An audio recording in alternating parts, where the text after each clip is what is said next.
Ayan. Ayan, dyan banda.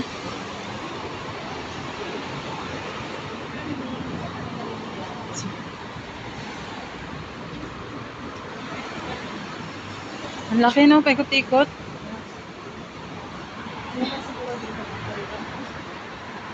Dito sana kukuha ang pwesto si ma'am. Wala, nagtitindira na lang siya ng ice cream ngayon sa Sentosa. Hindi ba kahit anong trabaho pinasok niya? Tapos yung nag-opisina yan siya. Hindi siya nagtagal, tinanggal siya nung ano. Sabi niya, ayaw niyata nila sa akin. Ewan ko kasi nga, hindi siya marunong masyado sa English ba, Chinese kanya.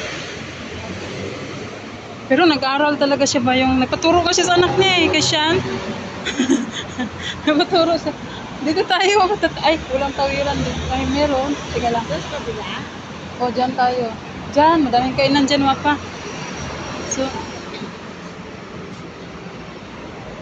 mali pala. Dapat pala kanina, tumawid na tayo dyan. So, hindi na tayo mahirapan.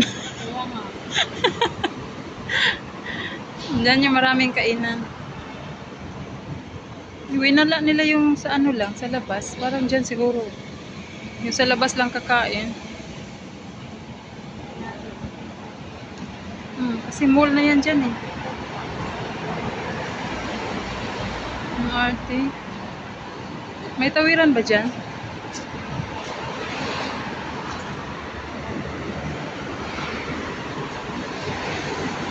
Hanap tayo guys ng makainan. Ayan, People's Park. Diyan kasi yung mura ang bibilhin. Ba't na iba? Or nasa likod yata tayo, no? Oh, sa likod tayo, no? Dapat pala doon tayo kanina. Hindi na tayo dumiretso dyan. Tumawid na sana tayo dyan, no? Papunta dito. Nakalimutan ko na rin.